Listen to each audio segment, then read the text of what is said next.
Bom, eu me chamo Carlos Jader Feldman. Eu nasci na cidade de Dom Pedrito, que é a fronteira do Brasil com o Uruguai.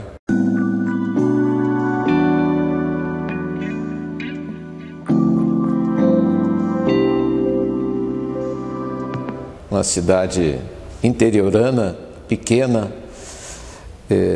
onde todas as pessoas são conhecidas assim. O meu pai é um imigrante da Romênia que casou com uma moradora de Santa Maria. E desse casamento nasceram 3 filhos, sendo eu o caçula. O meu irmão mais velho faz 90 anos agora, e a minha irmã, que também é viva, tem 91. E eu tenho 76 anos. Eu fui quase a rapa do tacho, assim, né? Quando não se esperava que surgisse um outro ser naquela cidade, daquele casamento, eu nasci. Então me criei em Dom Pedrito. Estudei em Dom Pedrito, lá consegui fazer o curso primário e o ginasial, num colégio de boa qualidade e que era um colégio católico. E eu era o único judeu da cidade, a nossa família era a única família judia lá de Dom Pedrito. E nosso convívio com os povos que seriam do outro lado do Oriente, né, do Rio Jordão, eram grandes amigos. Nunca houve nenhuma animosidade, bem contrário do que a gente escuta atualmente. O meu pai chamava-se Max e era Max Feldman. Minha mãe, Luísa Beckerman Feldman. Casou com 16 anos. 2 pessoas bastante simples assim. Bom, então dessa experiência interiorana, eu adquiri muitos hábitos que me balizaram o resto da vida. Eu não tenho luxos pessoais que eu reconheça, né? Então, passada essa etapa de Dom Pedrito, eu vim estudar em Porto Alegre, onde eu tive que entrar no Colégio Júlio de Castilhos, depois de um exame de admissão, na época obrigatório, e realmente muito difícil, porque o desnível entre o ensino do interior e do Júlio de Castilhos era grande. Eu fiz o primeiro ano, chamado científico, no Colégio de Castilhos, e depois eu fui embora para Santa Maria. E daí terminei o meu curso científico lá e aí prestei exame para medicina, Faculdade de Medicina. O Júlio de Castilhos, nós éramos uma turma, era o primeiro ano científico, nós éramos uma turma de 40 colegas, 40 alunos, muito exigente o colégio, e com professores, alguns deles brilhantes assim, que ainda são uma imagem viva até agora. Se falava bastante em política, se vivenciava as coisas da política nacional, conversava nos corredores, era um colégio politizado, mas tudo eu, assim, recordando à distância, era tudo para o bem, não eram coisas que nós quiséssemos tomar o poder no país, nada disso. E me trouxe um problema. Eu me transferi do Júlio de Castilhos para Santa Maria. Essa é uma coisa interessante. Mas eu me transferi por facilidade pessoal. Eu tinha colegas de Dom Pedrito que estudavam lá e aqui eu estava muito sozinho. Então foi uma coisa natural. Eu passei do primeiro para o segundo ano e o segundo ano eu fui fazer lá. Mas lá acharam que eu fui para lá mandado por uma escola política do Júlio de Castilhos, que eu seria um infiltrado lá no... E como eu tinha uma certa liderança, de amizade com os colegas, eu tinha muita facilidade nessa época, achavam que eu tinha uma missão de infiltração no hospital. E tive muitas dificuldades em Santa Maria, num colégio público também, chamado Manuel Ribas, que tinha por abreviatura Maneco, também com professores brilhantes, e alguns deles foram áridos comigo, né? Eu lá exerci a atividade de editor do jornal do Grêmio Estudantil, o que piorou a minha situação. Tive alguma dificuldade, alguns professores foram um pouco mais severos comigo.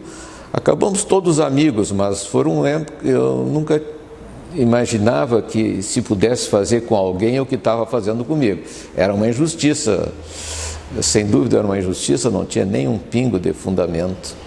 Eu nasci em 1944. Isso devia ser 55, 58, por aí. São uma cronologia assim do envelhecimento só, né?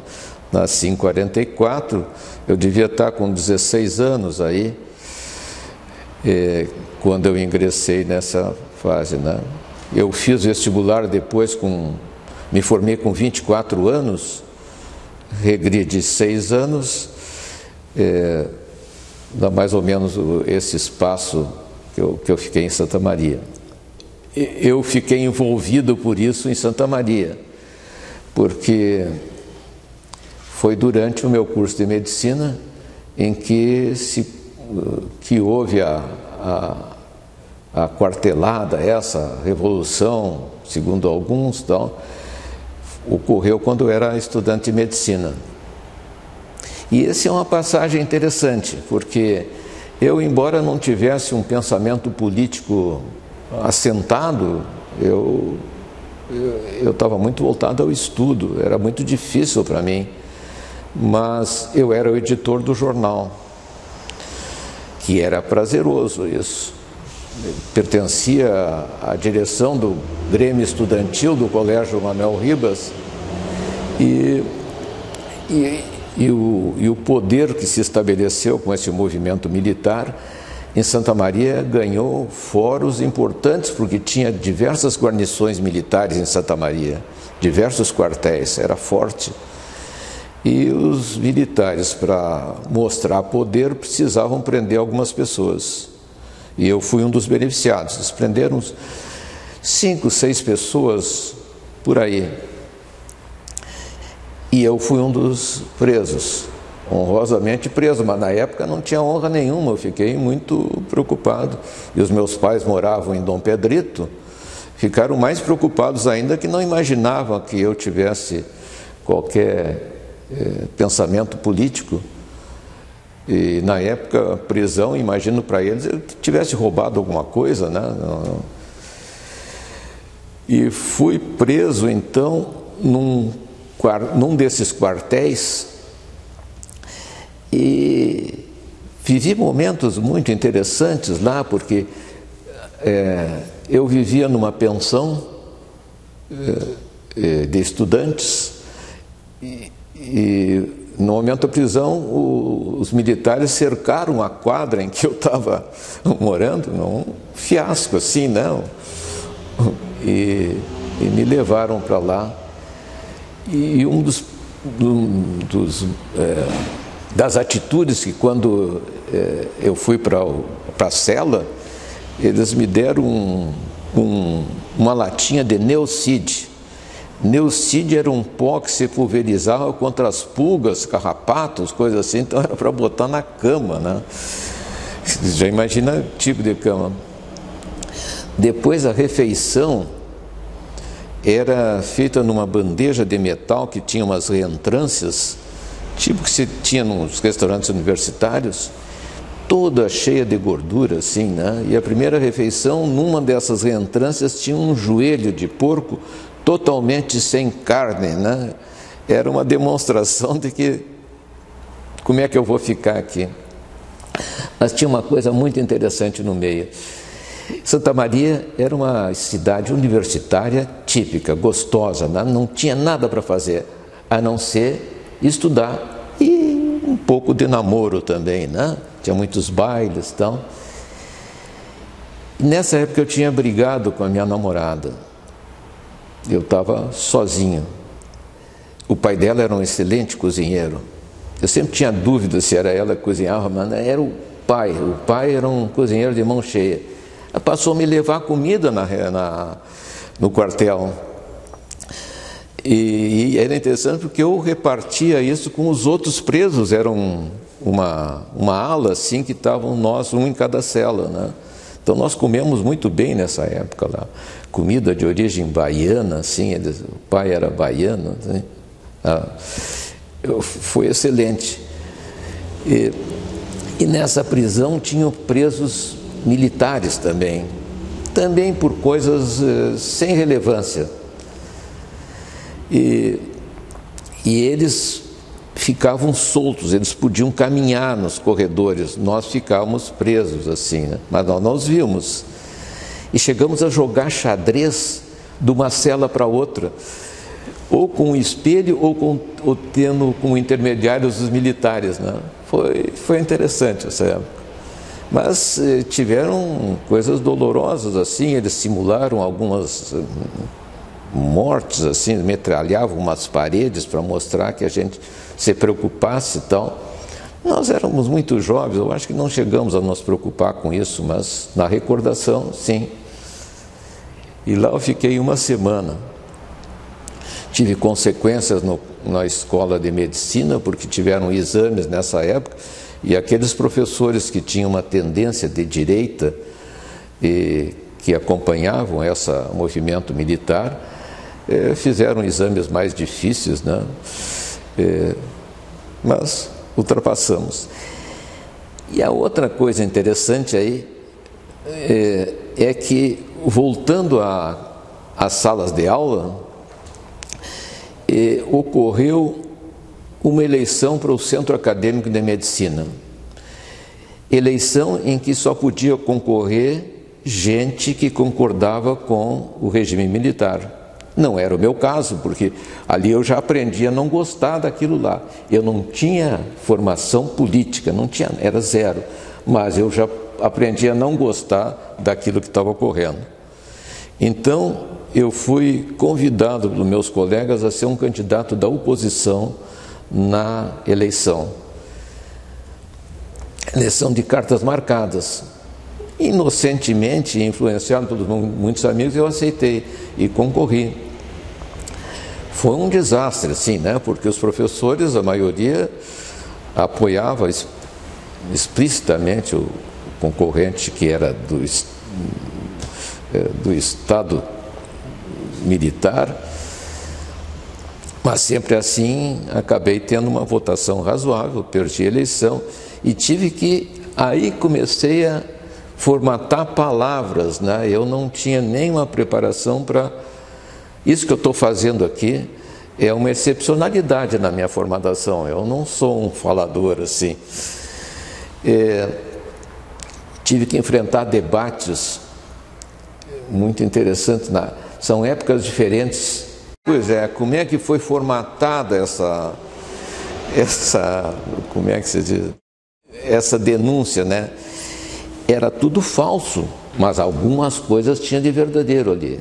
Uma delas que eu me lembro agora é que eu fui acusado de assistir um festival de filme russo e polonês. Era uma cidade cultural, Santa Maria, né? Então, lá tinha um festival em que se projetavam as obras do Dostoiévski, principalmente, né? Uma das almas brancas, assim. Era um festival maravilhoso, mas compareceram muito poucas pessoas. E eu estava lá. Então, essa era uma das basilares das provas de que eu era de um lado que não devia conviver com a sociedade. E depois muitas denúncias. Eles perguntavam para conhecidos, colegas, tal, muitos que nem me conheciam, e diziam aquilo, né, que eu era subversivo, pseudo-comunista, tinha muitas classificações.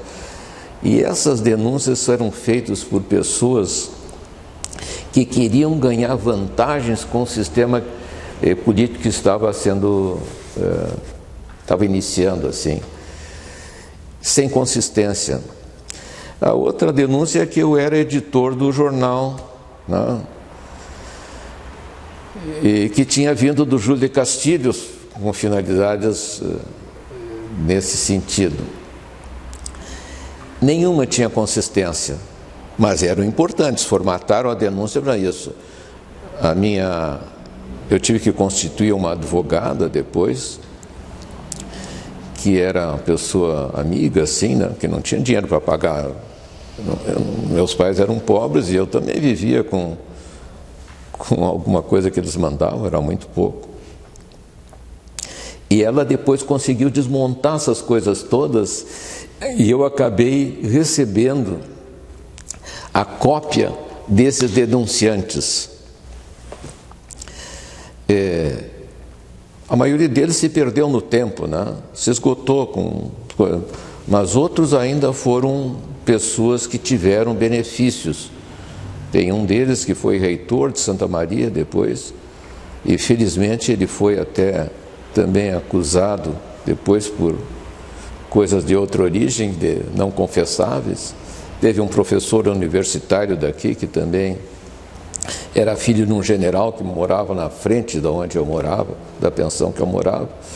E, não consistência, eu acabei sendo absolvido num inquérito chamado IPM, Inquérito Policial Militar. O tribunal de júri era militar. No grupo que se formou não era só daqueles presos, eram outros personagens da vida lá. Tinha até 2 padres que eram muito boa gente assim. E o julgamento foi difícil de ser feito porque cada tribunal militar se julgava impedido por conhecer um dos acusados. Eu acabei indo a julgamento depois de formado. Eu me formei e voltei para Dom Pedrito para exercer a profissão lá e fui julgado na cidade perto, que é Bagé. Bagé é ao lado de Dom Pedrito. Um julgamento, eu já estava casado nessa época, julgamento que eu achei que era fácil, né? Que não tinha consistência, tudo, mas não foi. Quando nós saímos para almoçar durante o julgamento, cercaram o tribunal. Quando nós voltamos, vimos que ele estava cercado, significava que alguém ia sair preso dali. E realmente saíram 2 presos. E entre os advogados que defendiam os diferentes réus, estava o Paulo Brossard. Paulo Brossard era uma figura, né? Ele falava bem, era lento para falar, mas consistente, bravo, tinha um chapéu que ele artisticamente tirava em público, assim, então. E casualmente aqueles que ele defendia, os 2 que ele defendia, foram presos. Foram soltos logo depois, né? E ele acusou, na época, coisas da reitoria de Santa Maria. Diz que quem tinha que estar ali eram os dirigentes da universidade e não nós. Foi bonito aquilo lá, passou, né? Mas aquilo ajudou a me formatar, né? Eu passei a ficar interessado nessas coisas, né? E tive depois alguma atividade política partidária.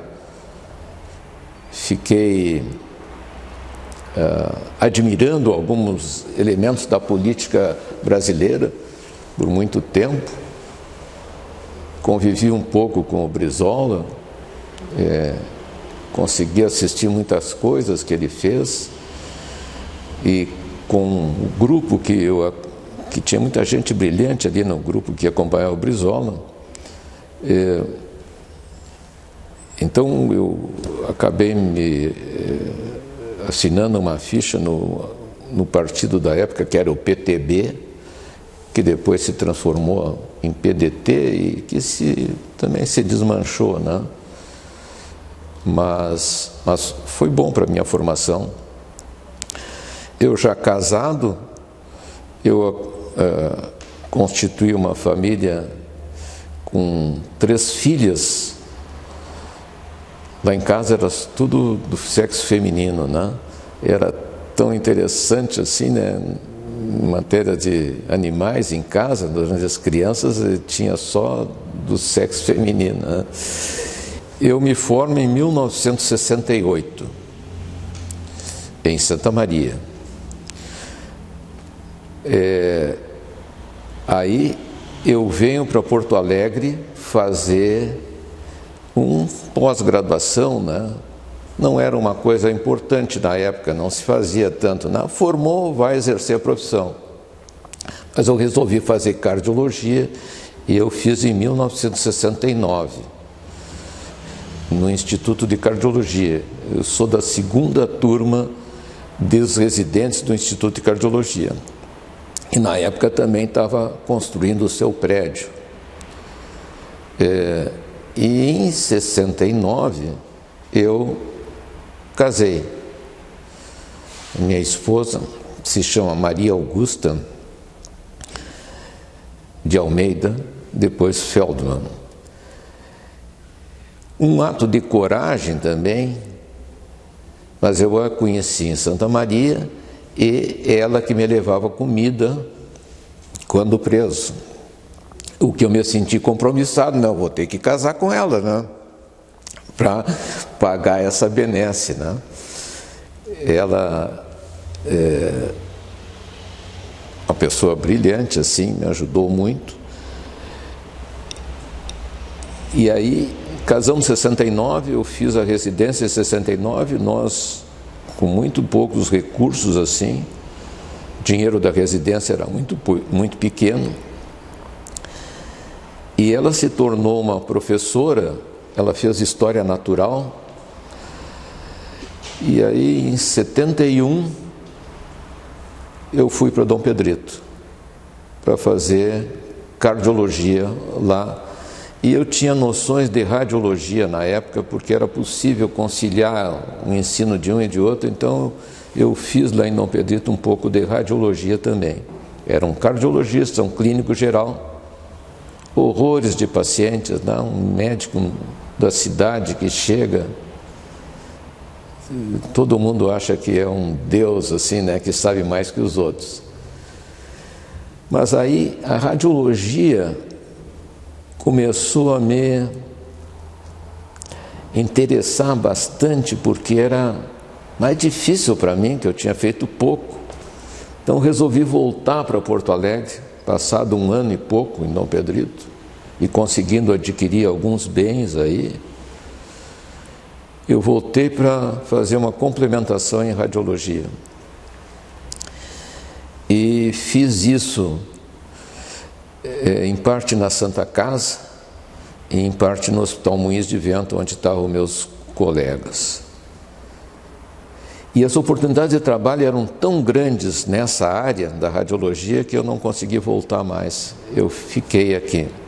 Pois em Dom Pedrito tinha um hospital, que era a Santa Casa de Caridade.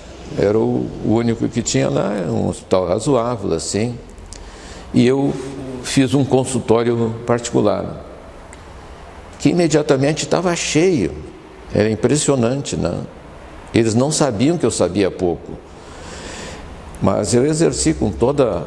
Tinha os livros, né? E eu, em cardiologia, eu estava razoável, assim. Então eu trabalhei nesse hospital e fiz clínica privada. Um dado interessante é que a clínica privada era muito gostosa, assim, né? Não tinha essa história da internet, do paciente chegar já tendo lido a sua doença na internet, né? Ele era inocente das coisas, né? Quando eu saía do consultório no fim da tarde, com a minha pastinha de mão, estetoscópio, aparelho de pressão, eu ia caminhando para casa, mas no caminho para casa tinha uma farmácia que era um ponto de encontro das pessoas amigas, onde tinha diversas mesas para jogar xadrez. E lá nós jogávamos xadrez por um bom tempo, para depois ir para casa, né? Não se faz mais isso, não, mas era bom, era como se estivesse tomando um chopp assim, né? Aquilo era bom. E eu adquiri o gosto pelo xadrez, que depois não tive mais tempo. Então a minha atividade em Dom Pedrito foram essas duas. Depois que eu fiz a radiologia mais seriamente, eu não voltei mais. Né? Sim, tem diversos assim, né? Mas em Santa Maria tinham alguns professores que se destacavam. Na área da radiologia, que era uma área muito procurada, assim, tinha um doutor Gama, doutor Carlos Gama, que era um cultor das coisas bem feitas. A radiologia tem um pouco de arte, né? Tens que apresentar os exames radiológicos bem feitos, né? Bonitos. Na radiologia se conseguia isso. E o doutor Gama estudava muito. Então lá a gente tinha a solução dos problemas médicos mais difíceis. E tinha um professor que era um paulista, doutor Lindenberg, que saiu de São Paulo para ser professor em Santa Maria. E ele era um homem muito agradável, muito afável. Santa Maria tinha uma praça central, como todas as cidades do interior, e que a gente ficava caminhando em torno da praça, e o doutor Lindenberg junto. E ele sabia bastante clínica médica. Ele ajudou bastante a eu gostar de fazer medicina. Tinha também um outro professor de microbiologia, era o Dr. Joklewitz, que era um austríaco, que caiu de paraquedas em Santa Maria e que contava as coisas extraordinárias e fazia aquela coisa árida que é a microbiologia ser agradável para todos. Eu me lembro agora que esses 3 valores ajudaram assim a minha formatação. Outro mestre se chama Dr. Swami, que fazia reumatologia, que é uma especialidade bonita, e ele fazia com muito vigor. Foi até meu padrinho de casamento depois. Em Santa Maria, eu trabalhei num ambulatório mantido pela entidades religiosas assim, para atender os pobres. Eu fiquei 2 ou 3 anos como médico principal lá. A gente recebia muitos remédios que podia dar para os pobres lá.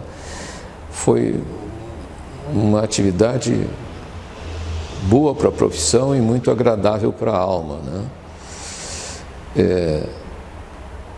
O chefe dessa área era um pastor, bela pessoa também, suave.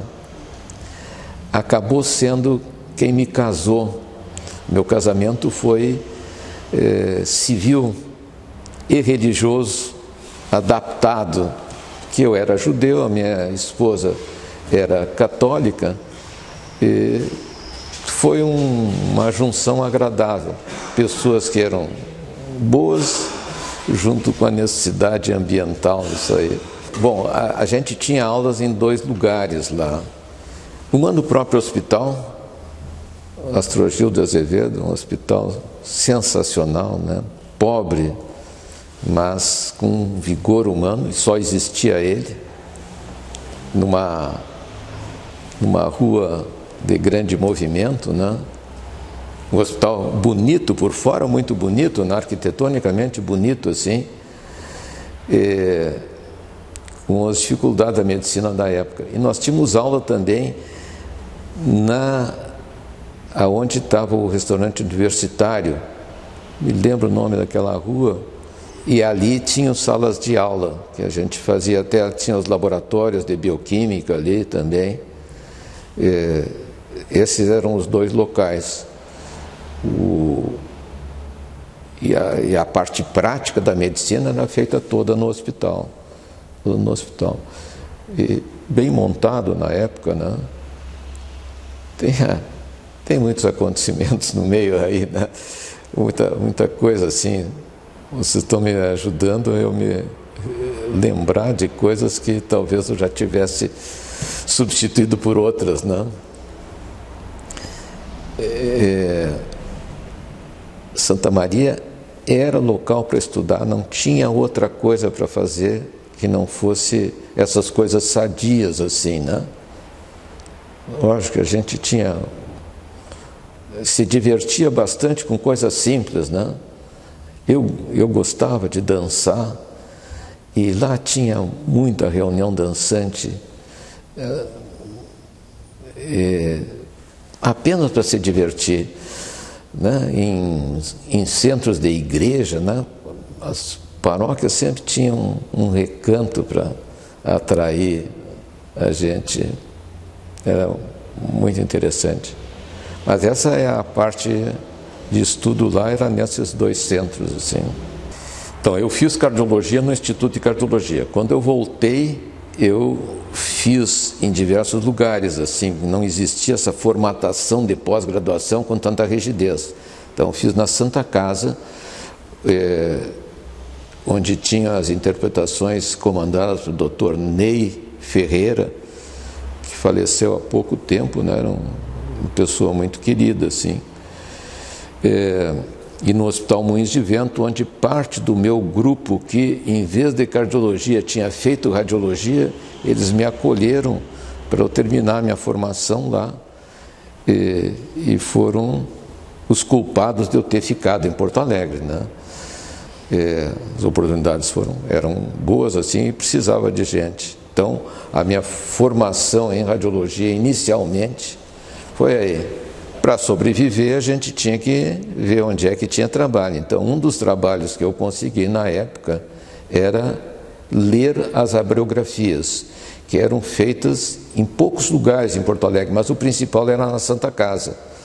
Então, o gabinete de abriografia da Santa Casa, a gente ia lá ler as abriografias, que era de uma leitura muito primária, porque o objetivo era ver a tuberculose. Mas frequentemente se encontravam outras coisas na abriografia. E era filme em rolo, assim, era uma quantidade muito grande. Era muito barato isso em relação ao resto da radiologia. Então lá eu trabalhei um bom tempo. E a vibração era encontrar coisas que não fosse tuberculose, né? O radiologista às vezes é um pouco sádico, porque ele quer encontrar aquilo que os outros não vão ver. Um dos objetivos que a gente sempre tem, quando às vezes uma pessoa precisa ser sustentada por outra para fazer o exame, aparecem os dedos de quem está suportando ali, né? Então a gente procura sempre uma lesão no outro que não interessa, né? Então, depois dessa experiência com a abriografia, eu também trabalhei em outros lugares. Aquela turma que estava no Hospital Moinhos de Vento mudaram, então tivemos que ter outros lugares para trabalhar. Trabalhei em São Leopoldo, que foi um dos pontos principais, assim, e em Porto Alegre, em alguns lugares, o Hospital da Brigada Militar, que era importante na época, né, porque a gente ganhava lá uma carteirinha igual ao dos militares da Brigada, igual, de tal maneira que podia passar como suporte para algumas situações difíceis, porque só quem fosse ler a carteirinha estava escrito lá que era civil, mas ninguém lia isso, né? Eu acho que eu me salvei de algumas multas de trânsito ao mostrar a carteirinha.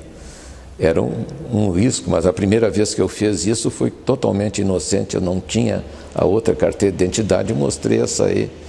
Eu me lembro que o guarda que estava me multando chegou a fazer continência, né, e eu me livrei da multa, né? Tem uma outra situação interessante quanto a isso. Numa das minhas viagens, ao sair da cidade, também fui pego assim para mostrar documentos na estrada por alguma infração muito pequena, nunca fui um corredor. E na época eu tinha uma carteirinha de mágico. Eu fiz um curso de mágica, diversos colegas fizeram, e a gente aprendeu. Mágica é muito interessante, principalmente a mágica com as mãos, que se chama de close-up, né? Eu aprendi a fazer muitas mágicas e tinha uma carteirinha. E eu, na busca dos documentos, aquela carteirinha ficou na frente para quem estava multando. E o cara era mágico. Ficamos lá quase fazendo mágicas um para o outro, né? Um acaso assim, né? Mas tudo serve, né? Tudo serve. Essa prática, assim, eu abandonei, mas tem alguns colegas que continuaram. Sim. E é muito bonito para as crianças, inclusive, né? Embora seja muito difícil de fazer mágica para a criança, porque a criança fica prestando atenção, quer descobrir, né? Pois aí, assim, eu desenvolvi a profissão de radiologista, fui agregando cursos de do outro área da medicina, radiologia pulmonar, radiologia ortopédica. Eu trabalhei em Porto Alegre, num hospital famoso chamado Hospital Independência, que era dirigido pelo Dr. César Ávila, que era um as na área da traumatologia. Aprendi muito. Então eu fiz radiologia ortopédica há muitos anos. Depois teve um concurso para o INAMPS. Eram raros os concursos, e na época eu fiz esse concurso, passei. Então eu acabei trabalhando no Hospital Presidente Vargas, que era de crianças. Então eu fiz radiologia de crianças por um bom tempo também. Radiologia difícil, porque sempre é mais constrangedor uma doença na criança, né? Tem que explicar aos pais. Fiz um concurso para o Hospital de Pronto-Socorro, que é ainda o maior hospital de urgência da cidade. Lá eu trabalhei muitos anos, aprendi muito, um grupo de médicos muito bom no pronto-socorro, precioso. Acabei sendo diretor do Hospital de Pronto-Socorro por 4 anos. Período do governo do Colares, que era, eu acho que foi em 76 por aí, ou mais ou menos por aí. Tenho muita dificuldade de guardar datas. Eu acho que até não é dificuldade, eu acho que eu tenho irritação com datas assim, né? Sempre peço auxílio para essas coisas. Então, mais ou menos vou progredindo com os fatos, né? Mas no Hospital de Pronto-Socorro eu tive uma experiência importantíssima sendo diretor do hospital. Como eu era do PTB, Colares também, o natural que eu exercesse essa atividade, mas eu não tinha formatação de administrador, né? Um médico. Mas aprendi muito, tudo que eu não sabia eu aprendi lá. E os riscos também, né? Muitos riscos, né? Não é fácil. Hoje ainda é difícil ser administrador dos hospitais, que estão sempre sem dinheiro, né? Na época também. Essas coisas uma vão levando a outra, né? Quem era a pessoa encarregada de reservar o dinheiro para o Hospital do Pronto-Socorro, a quem a gente devia pedir o dinheiro, embora tivesse um orçamento, era a Dilma, que acabou presidente da República, com a qual eu convivi por um bom tempo, assim, na época boa da Dilma. Ela não atrapalhava com o dinheiro do hospital até um certo tempo, né? Depois ela começou a ser controladora, foi um desastre assim, né? Mas fiz muitas amizades no Hospital de Pronto-Socorro que foram muito importantes para a minha vida médica futura, assim. Acho que eu não repetiria essa experiência de diretor de uma coisa pública, né? Eu já só fui responsável, assinei cheques de despesas importantes, despreocupado, não tinha nada desonesto ali, mas hoje é muito risco, né? Um pouquinho antes, a minha esposa também teve vivência política e acabou sendo candidata a deputada estadual e venceu. Então ela, não quando eu estava na direção do pronto-socorro, mas noutra época, ela foi deputada estadual, fez uma gestão bem interessante. E também hoje, perguntando a ela, ela não repetiria a experiência, né? Porque sabendo quantas coisas têm acontecido com alguns políticos, inclusive com políticos honrados, né? Acabam dividindo as coisas mal feitas com aqueles que fazem mal feito. Mas nesse tempo, então, importante nessa minha vida, eu tive 3 filhas, que é a Karen, a Sheila e a Sinara, com acontecimentos bonitos, assim. A Karen, quando eu fui registrar a Karen, o cara do cartório lá disse que não podia ser com K o nome dela, não podia ser. Digo, mas a minha esposa pediu e nós temos lá um parente que era assim e tal. Comecei a inventar histórias e tal. Com muito má vontade, o homem do cartório registrou. E eu não gostei daquilo, então, mas cumpri a minha tarefa de pai. A segunda filha, Sheila, também saiu minha mulher escolheu lá. Lá em casa ela que manda, desde essa época ela mandava, né? E aí vou para o cartório de novo, e o nome que ela queria era com SH e 2 L's, Sheila. Lá, o cara do cartório, de jeito nenhum. Não, ainda mais com 2 L's, né? Inventei histórias lá, briguei e tal, registrou. Estou livre dessa. Mas aí veio a terceira filha, Sinara, com Y no meio. Eu digo, eu não vou registrar. Eu não vou meter. Acabei indo e já com experiência assim de como é que eu tinha que tratar, qual é a história que eu tinha que inventar, né? Uma tataravó que tinha essa...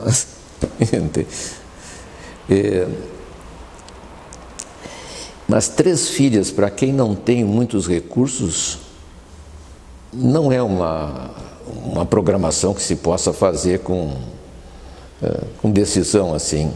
Acontece que a minha esposa fez história natural e tinha um professor dessa área genética que dizia que a radiação onde eu praticava era muito perigosa para as deformidades fetais.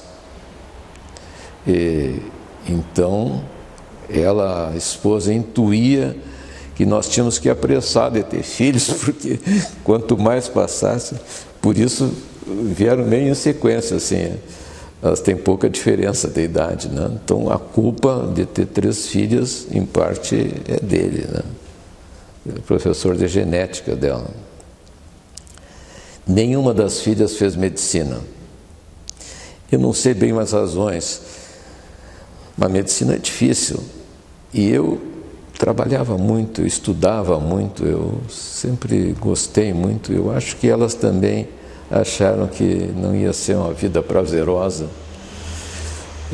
Uma fez arquitetura, a outra fez direito e a última fez diversas coisas, mas acabou fazendo direito também. Então, eu tenho 2 filhas advogadas e uma arquiteta. Por influência dessas filhas advogadas, a minha mulher, que era da História Natural, que lecionou em Dom Pedrito e lecionou aqui em Porto Alegre, acabou aceitando o desafio e fez direito também. Tardiamente, ela se tornou advogada. Então, vocês podem imaginar que eu não tenho direito à voz em casa, né? Nem pelas filhas, nem pela esposa. Sempre, todas argumentavam muito, né? Primeiro eu tentava reargumentar, mas no fim eu já aceitava, assim, né? Sabia que ia ser derrotado, ou então ia levar muito tempo, né? Eu lutei por algum tempo, mas depois aquela história que se a gente diz sim em casa é verdadeira para mim. Sim, senhora. Temos um casamento já de muito tempo, mais de 50 anos já. É uma atividade bem gostosa, sabe? E ela, aqui em Porto Alegre, tinha um clube de mágico, né? Alguns médicos estavam lá. E a mágica é muito difícil. Tu adquire a habilidade de lidar com os dedos, esconder as coisas na mão e tal. Mas tem aparelhos também, né? E esses aparelhos são fantásticos, assim, né? Vocês devem ver, às vezes tem na televisão e tal, né? Cortar uma pessoa no meio, né? Nessa época, uma recordação importante é assim que os militares passaram a ser importantes na vida nacional, tanto pela imposição das armas, quanto pela necessidade da sociedade se comunicar com o poder central. Nos hospitais, todos os hospitais procuraram generais para serem os administradores. Os grandes lugares assim que precisavam do governo federal colocaram militares nas suas direções. E esses generais se esgotaram, era um número limitado. Aí começou a baixar a escala, coronel, tenente, e aí passou também do exército para a marinha, tal, mas chegou na brigada. Eu convivi com dirigentes da brigada no Hospital Ernesto Tornelles e no Instituto de Cardiologia. Não tinha do exército, não tinha graduação de general, que era caro, foi para da brigada militar. Pois é, essa é uma coisa boa de recordar. Eu voltei então, nesse meio tempo, eu fiz um pós-graduação em Londres.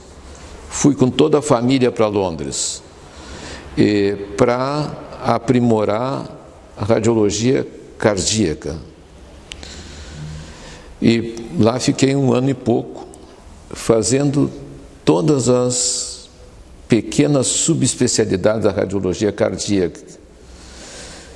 E na volta, acabei voltando para onde eu tinha feito a residência em cardiologia. Então, aí eu fui para o hospital, Instituto de Cardiologia, aonde eu estou até hoje. Nesse meio tempo, o turno que sobrava, eu fazia plantões à noite no Hospital de Pronto-Socorro, onde eu fiquei 22 anos. Nesse ínterim, me convidaram para ir para o Hospital Ernesto Tornelles, onde estava saindo um grupo que trabalhava lá. Eu tinha muita vontade de fazer radiologia geral. Eu tinha passado por traumato, por pediatria. Eu estava bem preparado para isso, mas não tinha oportunidade de exercer. Então eu aceitei. Então tive que fazer uma equipe para assumir o serviço do Hospital Ernesto Tornelles, que já faz mais de 30 anos também. Então esses são meus paradeiros. Tiveram coisas pequenas no meio, né? Por exemplo, tinha aqui em Porto Alegre um hospital de pronto-socorro particular, que ficava na Independência, um pouco mais adiante daqui, onde eu trabalhei também, pronto-socorro particular. Acho que a minha experiência ficou aí. Eu fiz, nesse meio tempo, uma outra subespecialidade, que era a radiologia vascular. Eu que colocava catéteres para fazer estudo dos vasos, todos os vasos do corpo, cérebro, aorta abdominal e tal. Isso eu exerci lá no Instituto de Cardiologia. Era uma especialidade extremamente importante e que tinha muita novidade na época. Para fazer isso, eu visitei o mundo inteiro, né? Tive experiências em grandes centros mundiais dessa especialidade. Fui o primeiro médico a fazer tratamento por catéter da aorta. A gente fazia o que se chama angioplastia. Se a aorta estivesse estreitada, a gente colocava um catéter e normalizava. Os primeiros casos de angioplastia de artérias renais também foram feitos por mim, junto com outros colegas, mas eu estava junto. Eu conservei essa especialidade até começar a me interessar muito pela tomografia. A tomografia aproveitou os avanços da tecnologia do mundo, assim, né? Tanto da computação quanto o resto da tecnologia que está entrando. Isso foi fantástico, assim. A gente passou a fazer terapêutica pelo catéter, onde não se pensava ser possível. Mas agora, essa radiologia que eu fazia, ela é substituída por alguns remédios e também eu fazia a parte diagnóstica e a parte de tratamento. A parte diagnóstica hoje acabou-se. É tudo feito no computador, na tomo computadorizada e na ressonância. Coisas se tornaram a minha atração. Hoje eu faço só isso. E dentro da tomografia, como eu tinha feito cardiologia, eu sempre fiquei atento a essa área. Então começou assim, em determinado momento, se começou a fazer diagnóstico de coisas, se escrever sobre diagnósticos por esses aparelhos dentro da cardiologia. Já tinha, porque ter entrado no Ernesto Ornel, eu tinha que fazer uma firma para entrar lá, não era mais sozinho. Essa firma se chama CID, Serviço de Investigação Diagnóstica. Então, resolvi comprar um equipamento que eu pudesse examinar o coração, coisa que eu estava preparado. De novo, eu viajei pelo mundo inteiro. Grandes centros de diagnóstico no mundo e com a pergunta fundamental: qual é o aparelho que vai me possibilitar examinar as coronárias, que é a parte mais importante do coração? Se eu chegava num local em que o médico radiologista principal trabalhava com tomografia, ele me dizia: não, discutivelmente é a tomografia que vai ingressar. Se eu chegava onde o principal era a ressonância, o cara disse: não, o futuro está com a ressonância. De tal maneira que eu tive que escolher com a minha própria experiência, e escolhi a tomografia. Então, nós instalamos no Instituto de Cardiologia o segundo aparelho do Brasil para examinar coronárias. Um na Riqueza de São Paulo e o outro nosso. Eu fui atrás desse aparelho em Israel, onde eu visitei uma fábrica muito importante, chamava Elsint. Então, fomos os primeiros a examinar as coronárias sem catéter em Porto Alegre, no Rio Grande do Sul, e um dos pioneiros do país. E hoje é o serviço mais importante que tem lá. É um serviço que te pode dizer assim: se o paciente é normal, não precisa fazer mais nada. É normal, é testado de normalidade. Então imagina, por exemplo, se tu chega numa emergência com dor pré-cordial, dor no tórax, o médico de lá tem que fazer o diagnóstico se aquilo é do coração ou não. Então, o que se faz? Colhe sangue para ver as enzimas, que quando tem um ataque do coração, essas enzimas elevam. Mas elas podem não elevar no primeiro exame que tu faz. Então, tu espera 6 horas, repete. Se não deu nada, tu espera mais 6 horas e repete. É um diagnóstico demorado. e deixa o paciente tenso, né? Com o tomógrafo, tu faz a tomografia, se não tem nada, vai para casa, não, a dor não é disso. Então a diferença é enorme, inclusive financeira, porque ficar no hospital ali custa. A CID é um acontecimento da minha vida, assim. Nunca foi meu objetivo. Eu só constituí a CID pelo convite, pela obrigação de fazer uma firma. Eu fazia radiologia geral, ainda faço, gosto disso. Então, lá no Ernesto Ornedes, nós passamos a fazer as coisas bem feitas. E o hospital tinha muito paciente, ele sempre foi muito ligado ao Instituto de Previdência do Estado. Ele pertence a uma associação, que é a Associação dos Funcionários Públicos do Estado. E aí, baseado na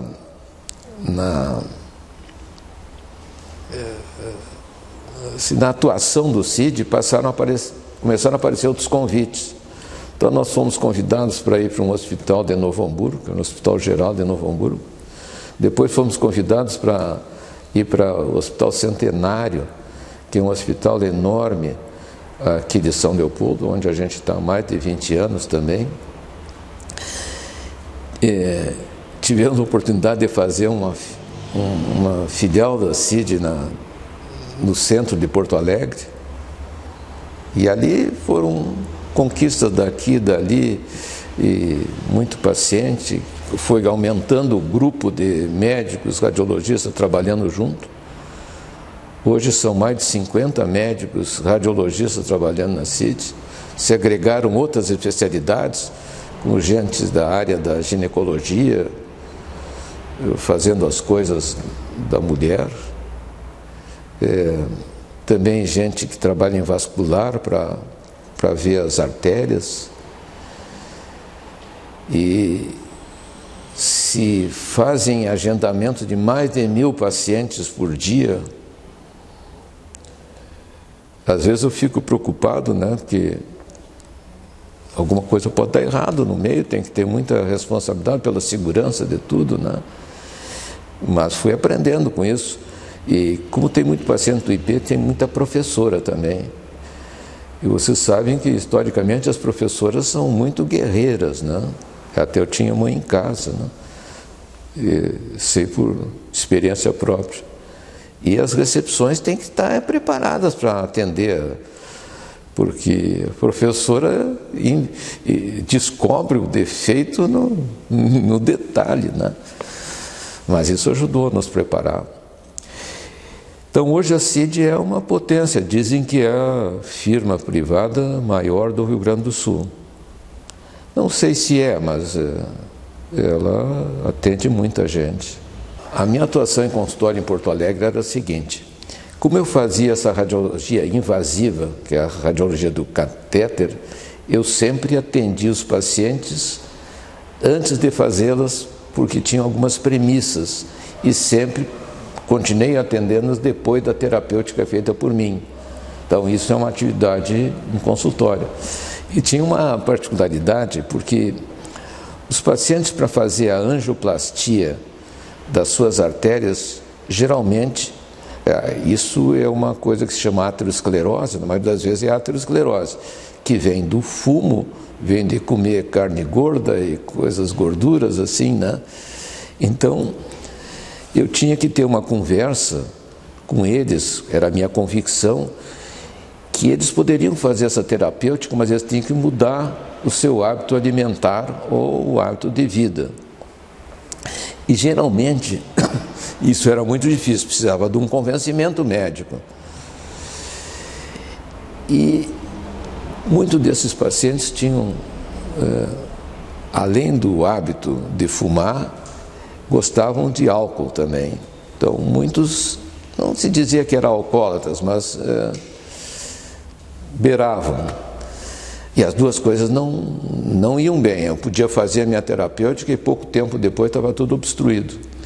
Então, eu aprendi a fazer uma negociação com esses pacientes. Alguns eu exigia que eles ficassem 1 mês sem fumar, para depois eu fazer.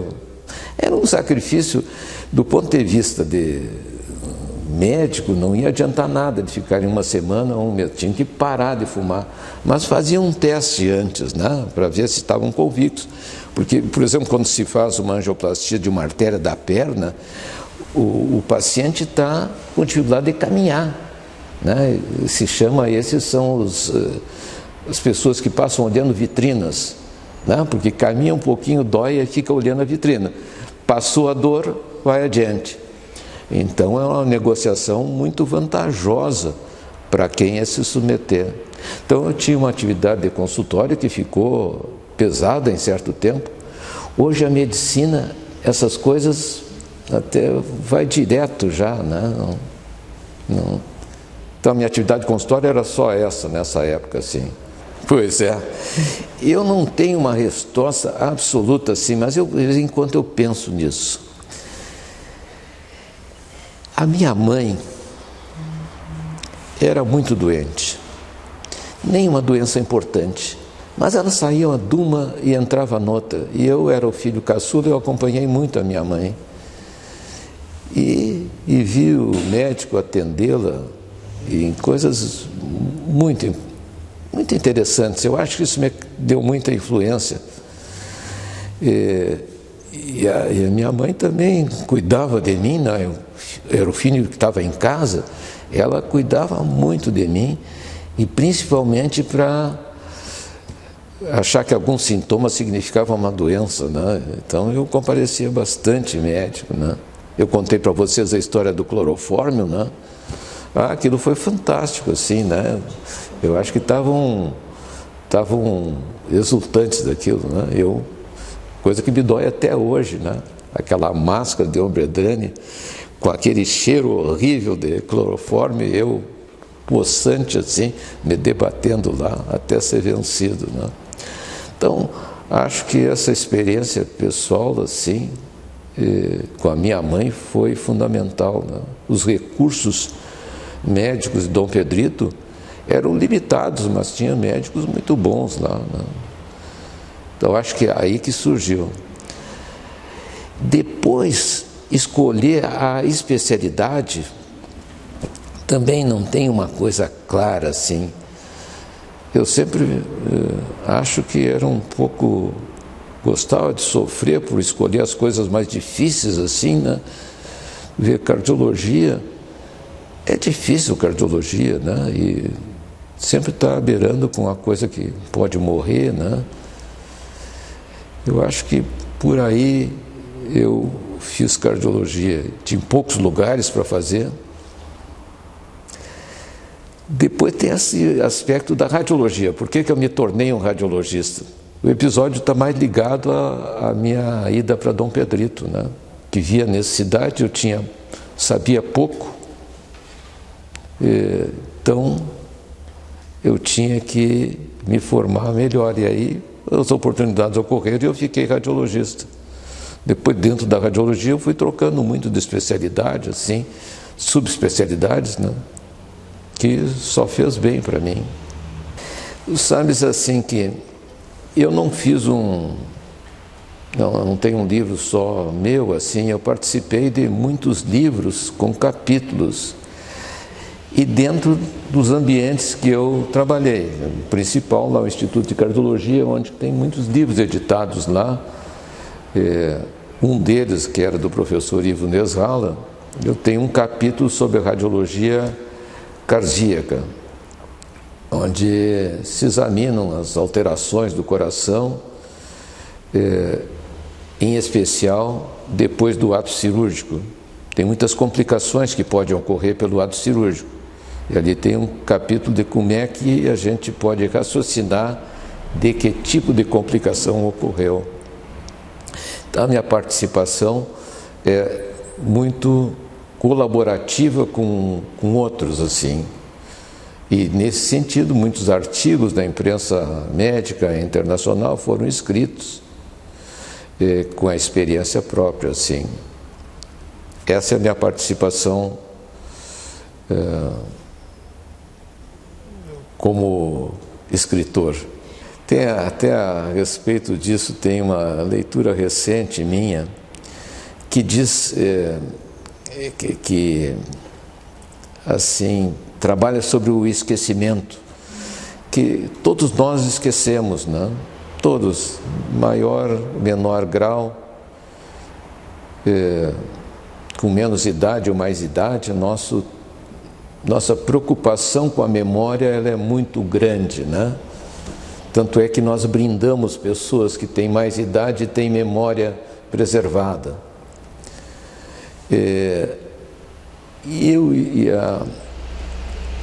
A lição de como conservar a memória é motivo de muitos escritos, mas tem um muito recente que diz que uma maneira de preservar a memória é escrever, a escrita. E vocês veem que a vida não tem facilidade a gente escrever, porque essa história do computador e da gravação oral faz com que a gente não escreva tanto, mas diz que é uma das maneiras de preservar a memória.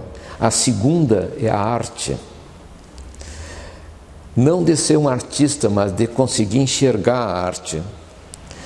Para mim isso, assim, eu sempre gostei de escrever os meus laudos, meus relatórios, sempre eram escritos. Até que não tinha na época gravadora, a gente tinha que escrever mesmo, mas eu tinha muito prazer disso. Tanto prazer que eu comecei a colecionar canetas. As minhas canetas, eu sempre escrevo com caneta tinteiro. E a caneta tinteiro tem uma história própria apaixonante, né? Como é que se fez o reservatório da caneta? Como é que se fez que esse reservatório não escorresse e manchasse a roupa? Como é que se fez a pena da caneta, né? Mais grossa, mais fina, mais suave? E a história da caneta é apaixonante. Eu tenho muitas canetas assim, eu estou sempre trocando, né? Gostaria de trocar com mais frequência, mas atualmente eu escrevo pouco, porque é tão grande o número de laudos que tem, de relatórios tem que dar, que é tudo gravado, tudo gravado. Então escrever, eu experimentei fazer cartas para meus amigos assim que moram longe, e foi prazeroso de botar no correio. Não é uma atitude muito fácil, e de fazer que o correio da cidade onde eles moram entregasse a carta também não é fácil. Pedir para a secretária botar no correio, que tem que botar um selo, também não, tem que explicar isso, porque ninguém mais tem essa memória. Isso não deu certo, porque meus colegas não responderam. Me telefonaram dizendo, mas que beleza, que ideia que tu teve, mas não me responderam. E a arte, assim, ter a sensibilidade de apreciar a arte é um dom assim que a gente pode desenvolver. Quando a gente apresenta as radiografias, a gente apresenta com arte. Tem que estar bem feita, assim. Isso é trabalho do dia a dia.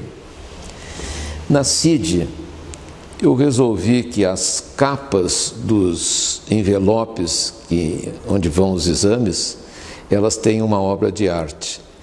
Nós ali fotografamos obras de artistas gaúchos com a pequena história do currículo deles. Então, os nossos envelopes são uma contribuição para a arte gaúcha. O último que saiu agora é sensacional. Quem vai para Livramento, antes tem um morro que fica à direita, que se chama Morro do Chapéu, que é um formato de um chapéu. E é uma obra de um artista gaúcho, posto ali na capa, está muito bonito. Eu recentemente fui a Livramento, o Morro do Chapéu, botaram agora antenas de televisão lá em cima, enfeiaram o Morro do Chapéu, né? E apreciar a arquitetura é outra, o cinema, tudo é arte, né? Aprender um pouco a beleza do pôr do sol, né? Tudo é arte, né? E aquela história de que um diz assim, eu não entendo isso aí, eu não gosto disso, tudo bobagem, né? Não precisa gostar. é o natural, né? Apreciar as coisas boas, né? Bom, mas tem gente que não gosta do sexo oposto, né? Eu tenho um amigo que é namorador, bárbaro, e é um viciado em namorar. Agora ele já está mais velho, não é a mesma coisa, mas às vezes é um cara bonito assim, ele é elegante. E um dia ele estava namorando uma moça muito feia. E eu disse para ele, mas olha, eu não te entendo assim, não. Essa moça assim, assada, ele disse assim, mas tu já viu o cotovelo dela? Ele apreciava a arte em qualquer espetáculo, apaixonado pelo cotovelo dela, não? E assim é, quando alguém se recusa a ver uma obra, diz, isso aí, uma obra abstrata, que são obras difíceis de ver, né? Riscos, né? Cores e tal, mas é bonito também, né? As obras figurativas são mais fáceis, né? E eu fui adquirindo esse gosto com o tempo. Eu tenho hoje um bom acervo com alguns focos assim. Um dos focos é a pintura gaúcha, assim, é de artistas do Rio Grande do Sul. Essa é a minha maior coleção. E dentro disso a gente vai apreciando pequenas coisas. Por exemplo, eu gosto muito dos pintores que fazem um exercício pintando a Ponte dos Açorianos. Tenho muitas obras dessas. Até o Museu de Arte pediu emprestada há uns 2, 3 anos para fazer uma exposição a Ponte dos Açorianos, porque os pintores, alguns representaram como é a Ponte dos Açorianos, com todas as coisas que tem do lado reais, mas o pintor, ele tem a possibilidade de fazer o que a cabeça manda, ele não precisa, ele mescla, ele imagina que tem uma árvore do lado, ele pinta a árvore, é livre, né? Se identifica. Então eu tenho coisas maravilhosas lá. Depois eu fiquei apreciando, o pintor tem a liberdade de pintar com acrílico, com tinta a óleo, aquarela, e cada um desses tem especialistas maravilhosos no Rio Grande do Sul. Não sei por que cargas d'água, não sei a origem dele, mas eu comecei a me apaixonar por aquarela. E o Rio Grande do Sul tem alguns exemplos de aquarelistas. Um deles é o José Lutzenberger. Lutzenberger, que é da família, que era um arquiteto de origem alemã, que veio para o Rio Grande do Sul, fez alguns prédios aqui, mas ele tinha uma facilidade de representar cenas gauchescas em aquarela. E eu comecei a colecionar obras dele. Ele, além do folclore do Rio Grande do Sul, que ele fez muito bem, assim, cenas do centro da cidade ali, cenas do carnaval, ele representava os cavalos com vida. Eu tenho uma aquarela dele que tem 7 cavalos. Os 7 têm rosto diferente, bonitos de ver, cores um pouco diferentes, né? Então eu tenho uma bela coleção do José Lutzenberger. No meio disso tem outros aquarelistas que têm outra temática. A aquarela, ela não é fácil, porque a aquarela não pode ser retocada, né? Passou o pincel ali, é definitivo, não? Uma vez eu falando com o Gueno é também um artista gaúcho que tem aquarelas múltiplas assim, né? Prédios, pessoas, ambientes. Até falei lá no Instituto de Cardiologia uma vez, e eu disse, Gueno, eu tenho a notícia que tu pinta muito rápido. Eu tinha essa notícia mesmo. Ele ficou furioso comigo. Era verdade, mas ele achava que eu estava dizendo que com isso que as obras eram...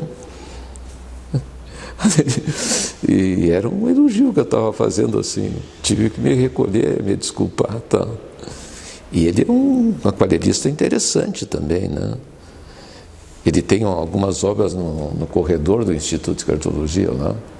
O Dr. Alberto Beltrame era o diretor do hospital lá e também gosta muito de arte. E ele pegou o acervo da Aplube, do Museu de Arte do Rio Grande do Sul, e de um pintor que é de Novo Hamburgo, que tem lá uma fundação com o nome dele, Scheffel, Augusto Scheffel, pediu para fazer reprodução dessas obras, desses 3 locais, que cederam. E ele fez reproduções maravilhosas, conseguiu verba também para fazer a proteção das obras e colocou em todo o Instituto. Foi muito... fez uma hora maravilhosa e alegre aquilo lá, né? Muita gente acha que eu tenho a ver com aquilo. Não, o meu trabalho foi aplaudir. Dentro do área da CID, sim, tem obras minhas. Mas o Beltrame depois teve atividade nacional, né? Ele foi ministro de diversas áreas e teve o dissabor de ter alguma coisa condenada nesse todo. E está meio afastado agora. É uma pessoa de muita sensibilidade e fez aquilo lá. E nunca foi aplaudido no que ele merecia.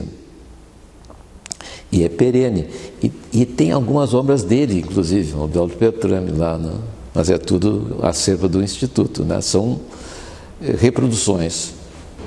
Na verdade, de vez em quando eu faço alguma coisa em casa, mas totalmente sem valor, e às vezes eu me aventuro a copiar, até por exercício manual, alguma obra assim.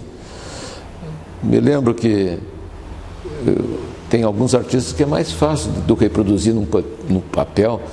Picasso, por exemplo. Picasso é fácil de tu fazer, lógico, em preto e branco, as coisas dele, porque a época que ele era mais linear, assim, né? Não, mas não tenho habilidade nenhuma. Não, nem uma hora.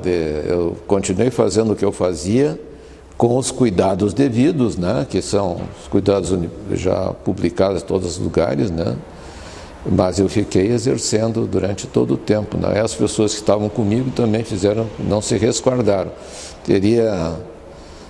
Tem 2 casos assim, mas um período muito sofrido, não muito sofrido, porque a constatação radiológica da doença, ela é muito ruim, assim, né? O envolvimento do pulmão horrível, né?